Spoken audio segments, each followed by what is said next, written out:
Now, the reality is during this module, we've perceivably moved on quite a lot. We've now got 2 DNS servers, and these results are all quite obvious that we can use now both DNS servers and load balance our DNS requests.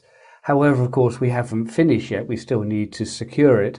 And often it's those security changes that are more important, but are often less perceptible because, of course, most of the time we're not under attack, but we need to ensure we have the security to make sure that the system stays running and our data remains safe. But during this module, we've looked at how we can implement the zoned transfer. And one of the ways that we can do this is using the dig command. So of course, without any security, anybody is able to execute this command.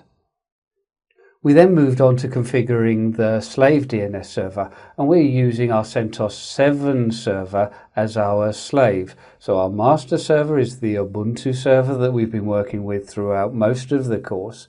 And now we're going back to the CentOS 7 server that we had set up previously as a caching-only bind server.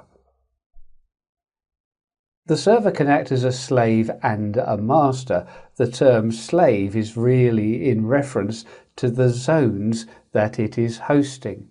So we added in 2 zones, the example.com zone and then our reverse lookup, so the 2.0.10.in-address.arpa zone. And both of these zones we configured with the type of slave.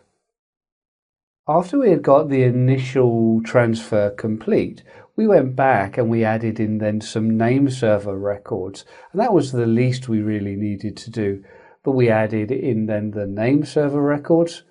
We added in the address records for slave.master.com. And we added in an alias, so ns1 pointing through to the canonical name slave.example.com. And we added in txt records, so we've got administrative details of what the server is for.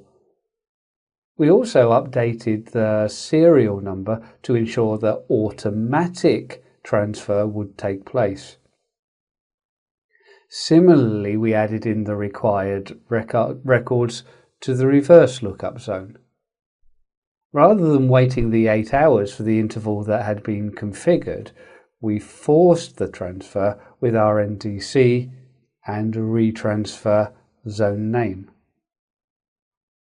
Now, before we do very much more, we do need to ensure that we secure our DNS. And this might be with simple access control lists, as we've already seen with things like the allow query line. But we're also going to look at things like allow transfer and start looking at our keys and DNSSEC in a little bit more detail. So join us for the next module very soon.